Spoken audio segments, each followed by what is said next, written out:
Thank you for the opportunity to speak on behalf of the International Council of Nurses.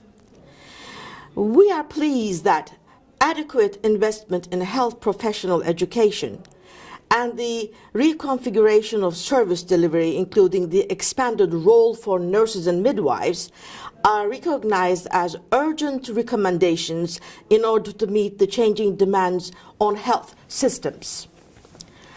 ICN strongly agrees that funding for cost-effective interventions should be protected and ideally increased.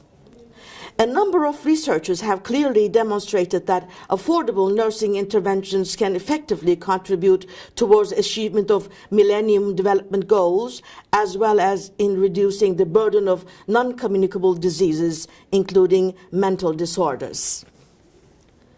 Considering that effective health promotion and disease prevention are essential in reversing the increasing burden of non-communicable diseases, there is an urgent need to sweep away regulatory barriers that restrict the scope of the nursing in delivering validated, effective, and efficient best practices. Promoting effective and efficient interventions is as much a governance issue as it is a matter for ministries of health. Further, we support expansion of nurses' role, especially in primary health care settings.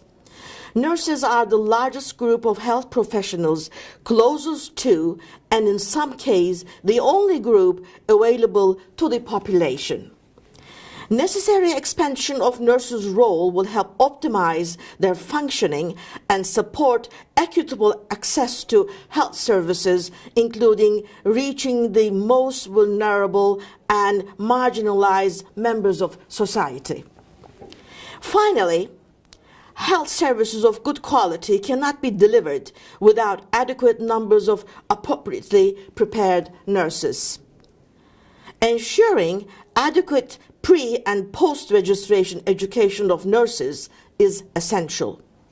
We must avoid a famine and feast approach and re-energize comprehensive efforts across sectors to deliver costed workforce plans that maximize returns on both educational and health investment. In conclusion, ICN calls on governments to act on the policy lessons and recommendations, ensuring adequate and sustainable pre- and post-registration education, transforming practice by implementation of evidence-based nursing interventions, and through the speedy removal of regulatory barriers.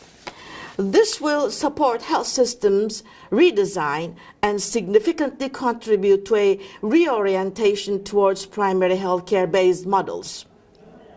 Fully involving nurses in policy setting to optimize nursing potential is essential if new creative and practical solutions are to become reality. Thank you.